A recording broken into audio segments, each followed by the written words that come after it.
Good morning. चलिए तैयार हो जाइए, मैपिंग करवानी है आपको, वो भी इस बुक से। ये बुक है आपके पास, तो इसी बुक को ओपन करेंगे और आज हम जिसकी मैपिंग करेंगे वो भारत का सबसे बड़ा राज्य है। तो जान गए होंगे भारत का सबसे बड़ा राज्य कौन सा है। तो आप अपने आप पृष्ठ जान गए होंगे, फिर भी हम आपको बताते हैं। पृष्ठ 13 ओपन करें और यही बुक होनी चाहिए, तभी आपको पृष्ठ 13 पे मिलेगा।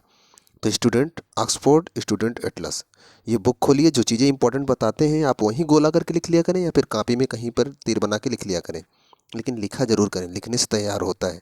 और गोला करके लिखेंगे तो मैप पे रहेगा, ज़्यादा जल्दी तैयार हो जाएगा। तो कोशिश करें कि आप पेंसिल ले लें और वही जहाँ नाम बताएं जिसका, उसी के पास गोला करके लिख लिया करें।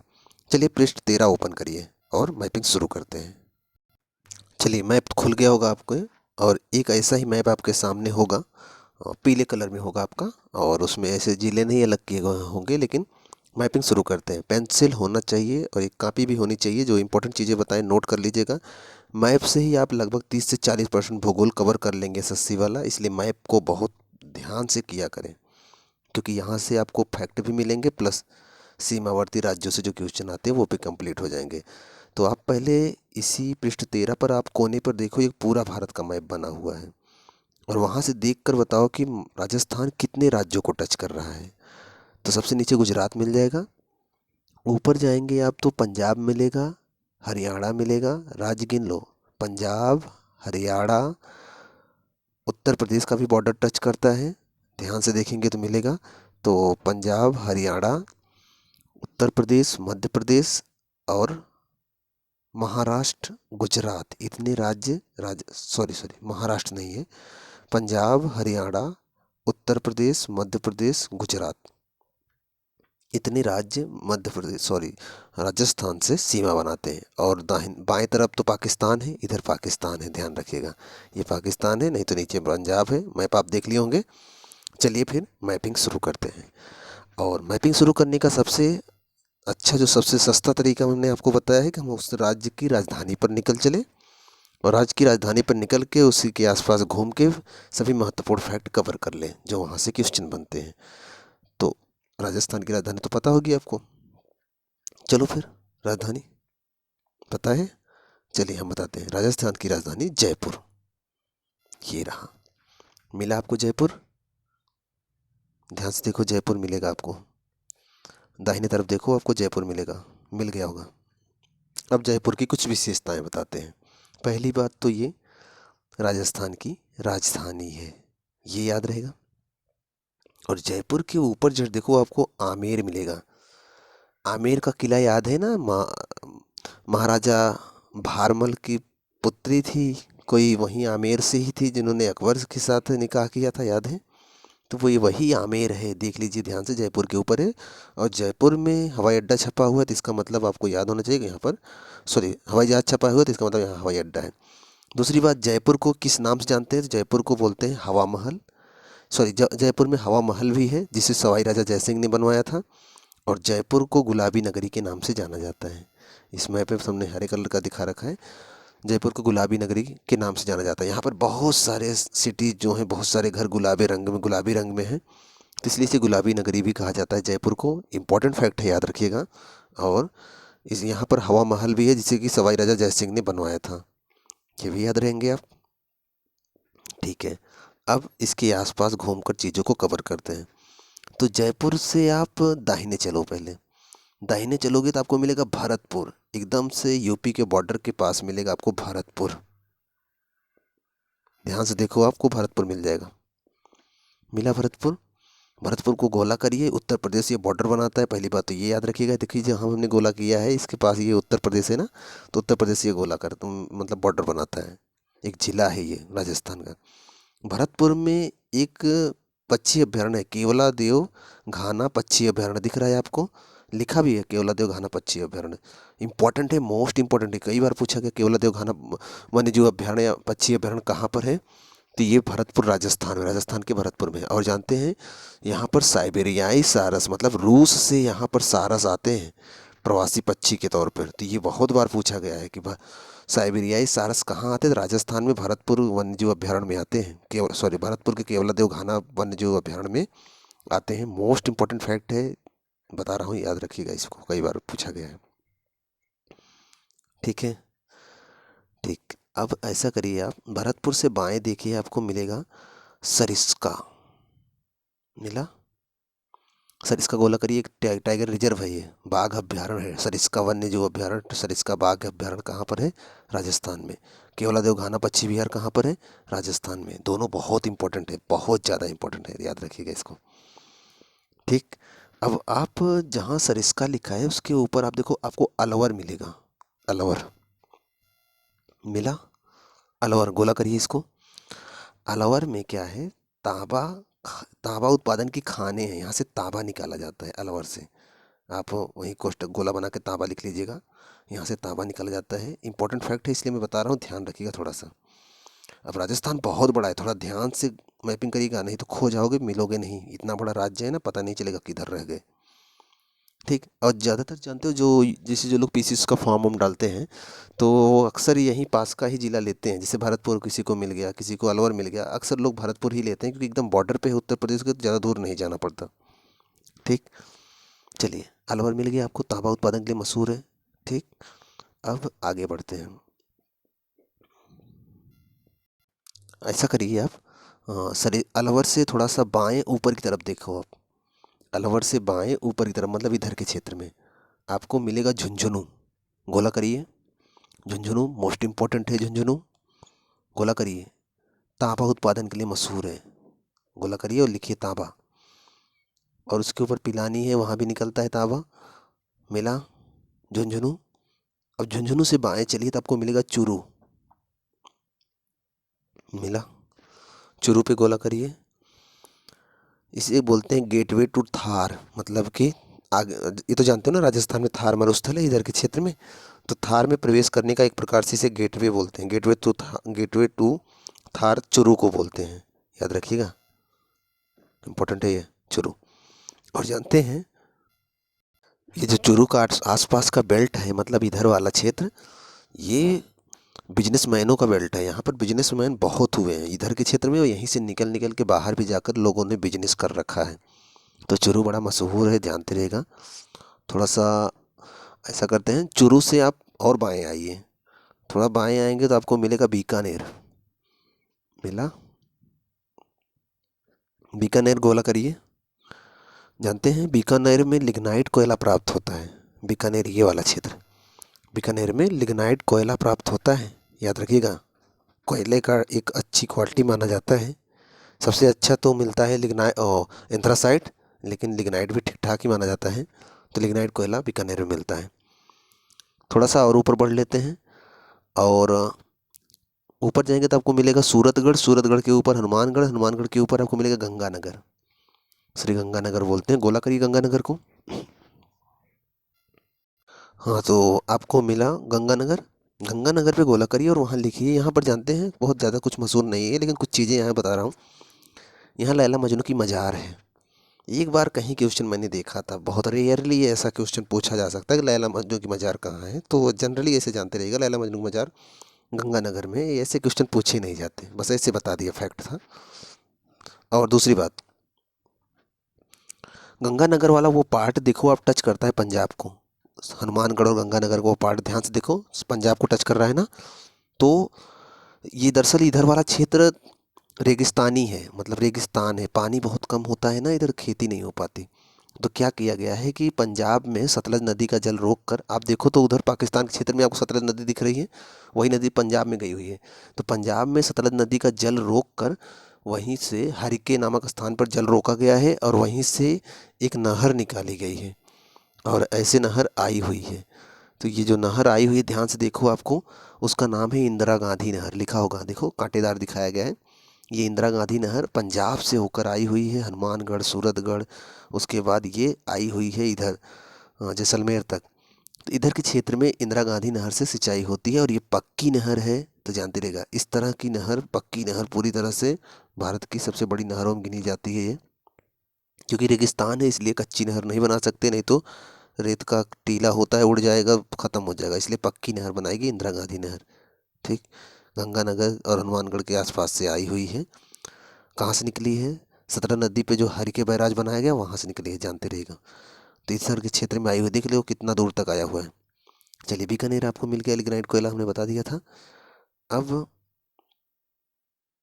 ऐसा करिए, आप कवर ही कर लीजिए, इधर आ जाइए। ये इंदिरा गांधी नहर जहाँ लास्ट में आई हुई है, आपको लिख रहा मिला होगा जैसलमेर। जैसे बीकानेर, बीकानेर के बगल से इंदिरा गांधी नहर आई हुई है, और जहाँ ख़त्म होती है देखो वहीं पर लिखा है जैसलमेर। मिला? जैसलमेर को कवर करिए और लिखो कि ये जानते रहो कि ये पूरे राजस्थान का सबसे बड़ा ज़िला है। ये जो जैसलमेर है ये राजस्थान का सबसे बड़ा ज़िला है और मरुस्थलीय क्षेत्र है, क्योंकि इधर पानी नहीं, बारिश हो नहीं होता, इसलिए इधर नहरों से सिंचाई होती है, इसीलिए इंदिरा गांधी नहर इधर आई हुई है। बार बार बोल रहा हूँ, इंदिरा गांधी नहर बहुत इंपॉर्टेंट है और ये सबसे बड़ा ज़िला है, ये भी जानते रहेगा। और ये जैसलमेर नाम है इसका, और यहाँ पर एक राष्ट्रीय उद्यान है, उसका नाम है मरुस्थल राष्ट्रीय उद्यान। देखो ऊपर लिखा गया है मरुस्थल राष्ट्रीय उद्यान। तो जिला आपसे नहीं पूछा जाएगा, राज्य पूछा जाएगा, तो राज्य आपको राजस्थान पता होना चाहिए। ठीक है।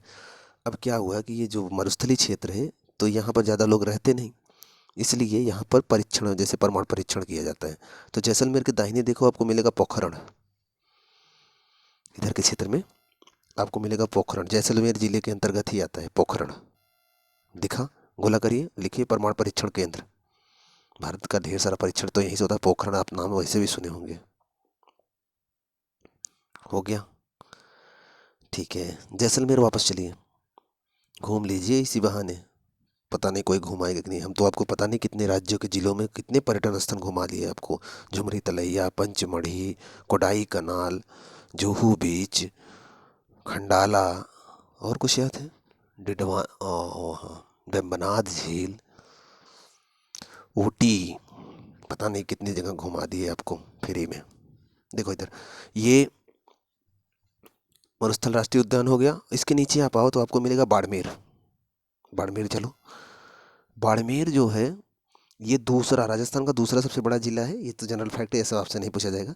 यहाँ पर कोयला और तेल मिलता है, मतलब कि कोयला का उत्पादन भी होता है, पेट्रोलियम का भी उत्पादन होता है, बड़े स्तर पे होता है, जानते रहेगा। और इसी बगल देखो, ये अब लूनी नदी गई हुई है, दिख रहा है ना, लूनी नदी ऊपर से आई हुई है। चलिए अंदर चलते हैं, बाड़मेर से अंदर चलिए आप, तो आपको मिलेगा जालोर। ढूंढिए जालोर, जालोर ढूंढिए, जालोर। मिला? जालोर को पर गोला करिए और लिखिए वहाँ पर कि इसे ग्रेनाइट सिटी बोलते हैं, मतलब राजस्थान का ग्रेनाइट सिटी के नाम से मशहूर है ये जालोर, जानते रहिएगा। ठीक। जालोर के ऊपर चलो तो आपको मिलेगा जोधपुर। जालोर से ऊपर देखो एकदम जोधपुर है, हवाई अड्डा भी है वहाँ पर। मिला? इसे बोलते हैं ब्लू सिटी। यहाँ पर बहुत सारे घर नीले रंग में रंगे हुए हैं, तो इसलिए इसे ब्लू सिटी भी बोलते हैं। गुलाबी सिटी भी हमने बता दिया जयपुर, और जोधपुर को ब्लू सिटी बोलते हैं, जानते रहिएगा। और इसका थार का प्रवेश द्वार भी कहते हैं। थार का प्रवेश द्वार गेटवे टू थार चूरू भी था, और एक ये भी है, थार का प्रवेश द्वार जोधपुर भी है, और इसे सूर्य नगरी भी बोलते हैं। कई नाम हैं, जानते रहिएगा, बस ये रटना नहीं है, बस जानते रहिएगा। ठीक। अब वापस आइए आप, वापस ऐसा करते हैं, जोधपुर पे रहिए। जोधपुर से आप दाहिने देखिए तो आपको मिलेगा अजमेर। जोधपुर से दाहिने देखें, अजमेर मिला। अजमेर पे गोला करिए। अजमेर, अजमेर में क्या है, ख्वाजा मोइनुद्दीन चिश्ती की दरगाह है, इसलिए ये बहुत मशहूर है। पहली बात तो ये जानते रहिएगा। और अजमेर के बगल में पुष्कर है, पुष्कर, एक पुष्कर झील भी है, और पुष्कर मेला भी लगता है यहीं राजस्थान में, जो कि भारत का सबसे बड़ा, भारत का एशिया का सबसे बड़ा पशुओं का मेला है, पुष्कर मेला है, तो जानते हो आप, राजस्थान के पुष्कर में लगता है। ठीक है। अब अजमेर के ऊपर देखो आपको एक झील जैसी आकृति दिख रही है, उसका नाम है सांभर झील, सांभर नमक झील। मिल रहा है ना? सांभर नमक झील, यहाँ पर नमक बनाया जाता है, बड़ी मात्रा में यहाँ से नमक निकलता है। इंपॉर्टेंट है, याद रखिए, खारी झील है, खारे पानी की झील है। ठीक। लूनी नदी इसी के आसपास से गुजरती है, ध्यान रखना। और सांभर झील के बाएं तरफ देखो आपको मकराना स्थान मिलेगा, मकराना संगमरमर मिलता है यहाँ पर। नाम सुने होंगे, शाहजहां ने मकराना संगमरमर राजस्थान से मंगवाया था। ठीक। मकराना के ऊपर आपको मिलेगा डिडवाना, देखिए डिडवाना। डिडवाना में डिडवाना झील है, डिडवाना झील पूछा जाता है, डिडवाना झील किस राज्य में है, तो राजस्थान में है। मिल गया? ठीक है। वापस अजमेर आइए, अब जहाँ पुष्कर और अजमेर थे वहाँ पर वापस आइए, फिर उससे नीचे आइए, आपको मिलेगा भीलवाड़ा। भीलवाड़ा मिला, गोला करिए इस पर। भीलवाड़ा वस्त्र उद्योग के लिए मशहूर है, इसे वस्त्र की नगरी कहा जाता है। भीलवाड़ा को वस्त्र की नगरी कहा जाता है, जानते रहेगा। भीलवाड़ा के दाहिने देखें आप बूंदी, बूंदी के लड्डू खाए होंगे आप। बूंदी राजस्थान में है। बूंदी को छोटा काशी कहा जाता है, पवित्र स्थान है, छोटा काशी कहा जाता है इसे, बूंदी को। इंपॉर्टेंट फैक्ट बता रहे हैं, सब याद रखना, भूल मत जाना। हो गया। बूंदी के नीचे आपको कोटा मिलेगा। कोटा तो कोई नहीं भूले, कोटा तो ऐसे भी आप जानते होंगे, नीचे की तरफ बूंदी के नीचे आओ कोटा मिलेगा। मिला। शिक्षा की नगरी आईआईटी यहीं पर, आईआईटी यहीं पर होता ना, आईआईटी का मुख्य केंद्र है कोटा, कोटा राजस्थान। बहुत लोग आईआईटी की तैयारी करने कोटा जाते हैं। हो गया। अब कोटा बूंदी के नीचे आपको देखो, आपको मिलेगा राणा प्रताप सागर बांध है, यहाँ पर जलाशय है, राणा प्रताप सागर राजस्थान में है, याद रखिएगा। उसके बाद उसके नीचे गांधी सागर है, जो कि आपको मध्य प्रदेश में मिल जाएगा। ध्यान रखिएगा, अंतर है, ये बहुत बार पूछा गया, किस नदी पर है, तो चंबल नदी पर है। ये बात जानते रहिएगा, चंबल नदी पर जो जलाशय है गांधी सागर, वो मध्य प्रदेश में है।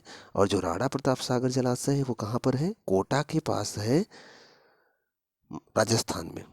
ये बता रहे हैं, ये कई बार पूछा गया, इसलिए याद रखिएगा।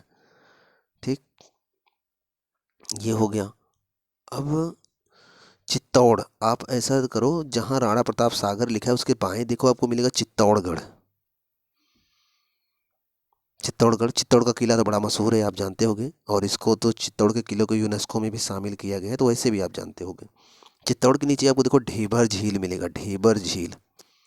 तो पूछा जाता है ढेबर झील कहाँ है, सांभर झील कहाँ है, सांभर झील राजस्थान, ढेबर झील राजस्थान, डिडवाना झील राजस्थान, राणा प्रताप सागर बांध राजस्थान, लेकिन गांधी सागर कहाँ हो जाएगा, मध्य प्रदेश। इसे गोला कर लीजिएगा, ढेबर झील को। ठीक।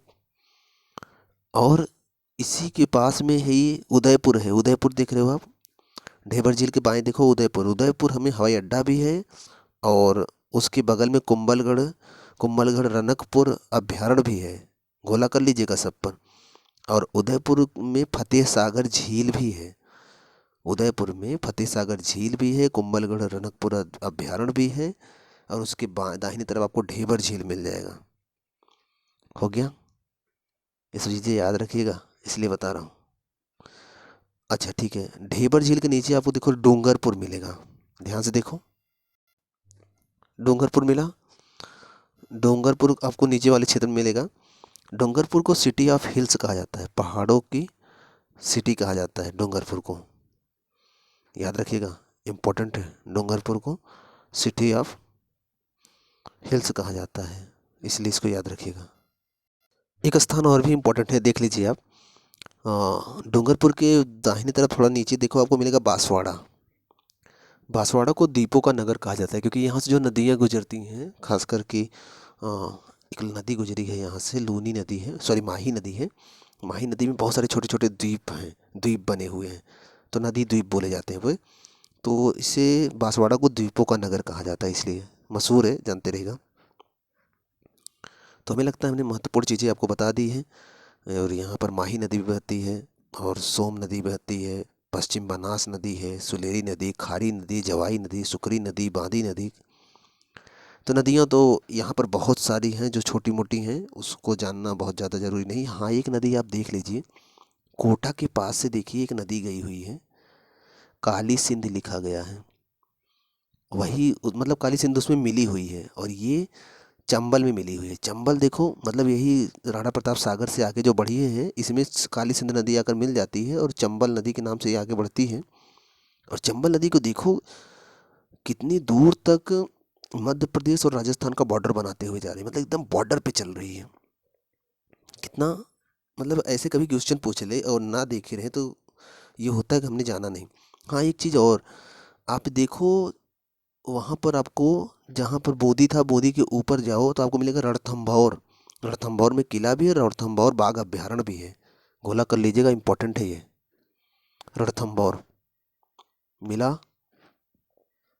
तो ये हो गए राजस्थान के कुछ। हाँ, एक चीज़ तो छूट गया, ये इधर आइए, उदयपुर जहाँ था, डूंगरपुर अरे डूंगरपुर था ना, बांसवाड़ा, डूंगरपुर के ऊपर उदयपुर, उदयपुर के ऊपर आपको कुंभलगढ़ हमने दिखाया था। कुंभलगढ़ रनकपुर, जहाँ पर एक हिरन घास खा रहा है, उसके बाएं देखो आप सिरोही लिखा है। सिरोही के नीचे जाओ, आपको मिलेगा माउंट आबू। राजस्थान में है माउंट आबू। जैन पर्यटन केंद्र है और अरावली पहाड़ियों का एक सिरा है ये, मतलब अरावली पहाड़ियों पर है माउंट आबू। और एक पर्यटन केंद्र है, खास करके ये जैन धर्म से संबंधित है। बहुत इंपॉर्टेंट है माउंट आबू, बहुत इंपॉर्टेंट है, इसको याद रखिएगा। ठीक, ये हो गया राजस्थान का राजनीतिक। इसको थोड़ा सा राजस्थान का आइए प्राकृतिक देख लेते हैं। पृष्ठ 12 पे चलते हैं, थोड़ा सा उसको देख लेते हैं।